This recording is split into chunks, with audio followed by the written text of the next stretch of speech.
So you have a mining contract from the government. Sure, you know you're partly an ambassador for your company, your country, and your culture. But unfortunately for you, mining is more like an even bigger relationship.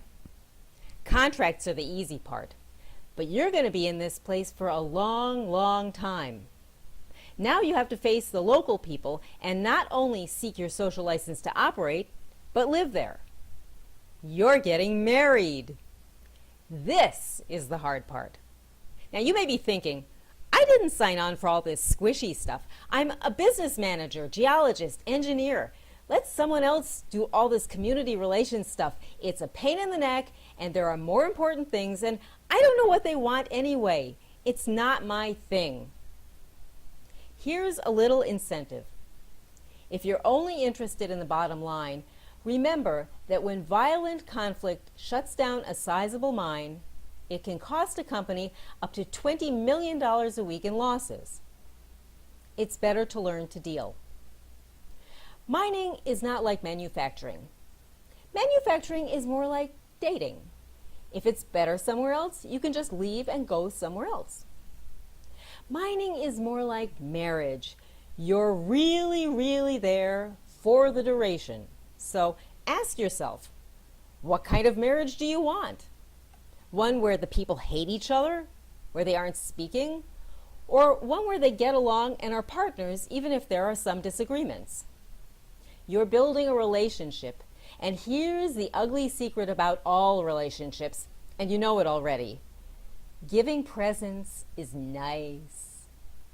Someone listening and being patient, that's what everyone really wants. Is it easy? No. Is it worth it? Yes.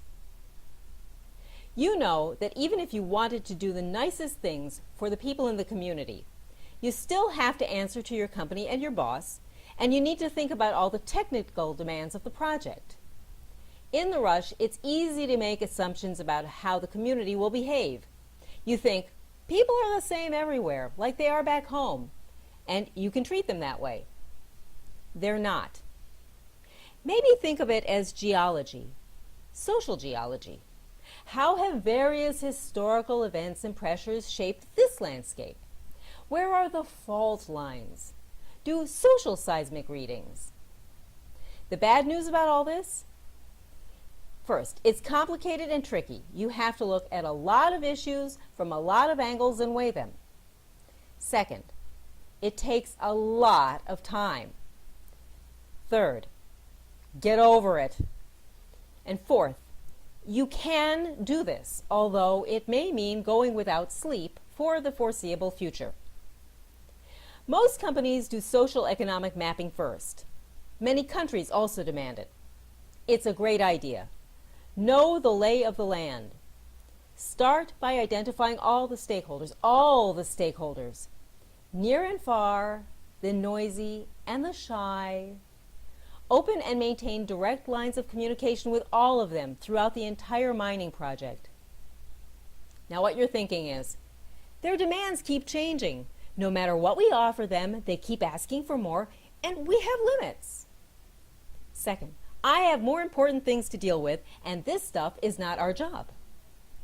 Third, how many people do I really have to deal with, and who are just trying to scam us by threatening to make trouble? One way to think of it is that their messages are in layers. There's text, context, and subtext. Beyond what they actually say, ask yourself, why are they saying this? What's going on around them that makes them say it? What do they really mean, and how do they really feel? Assume nothing. Lots of only semi-related things are happening at the same time, and you have to be aware of all of them. Understand the politics, the history, the economics, the lives of the people of the area, and ask yourself, how do we fit in? How will we influence things even inadvertently? This is a great thing to do on the plane ride there.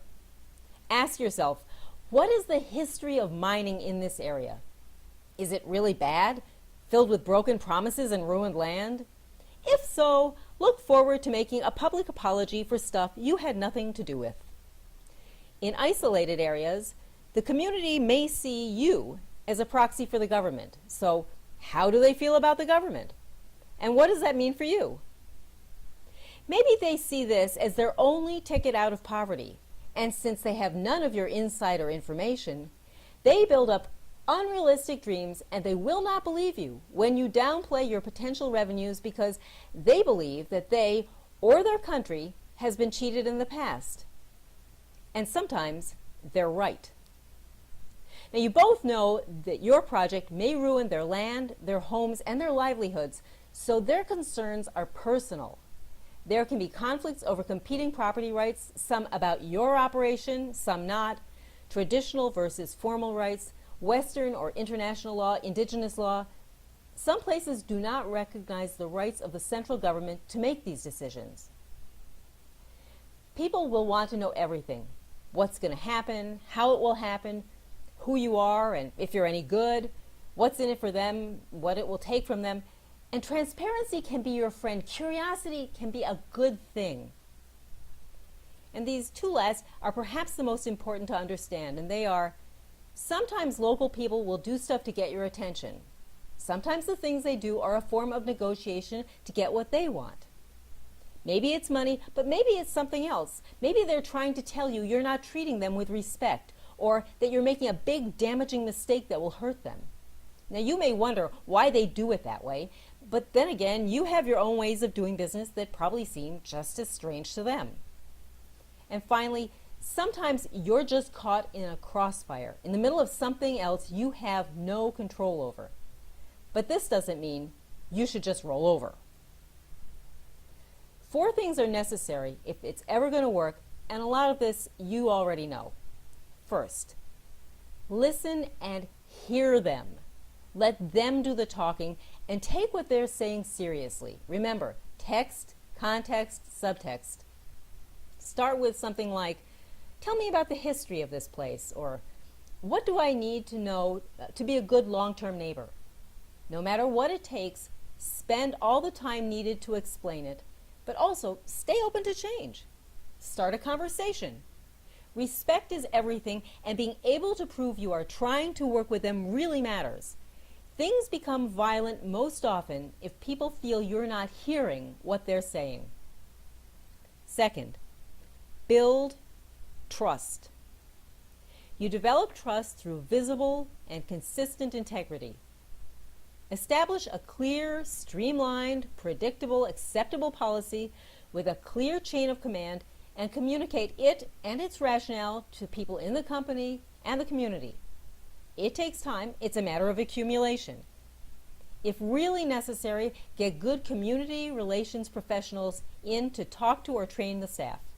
Yes, it's squishy and boring, but it does provide guidelines and it does offer an objective standard so you can judge acceptable company behavior. Last word on the subject, treat people as you yourself would like to be treated.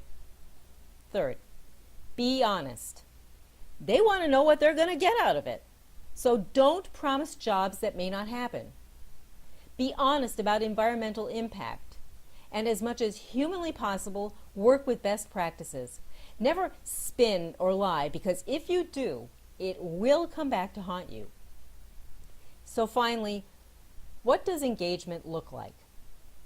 Here's a wish list. Formalized but genuinely open access mechanisms.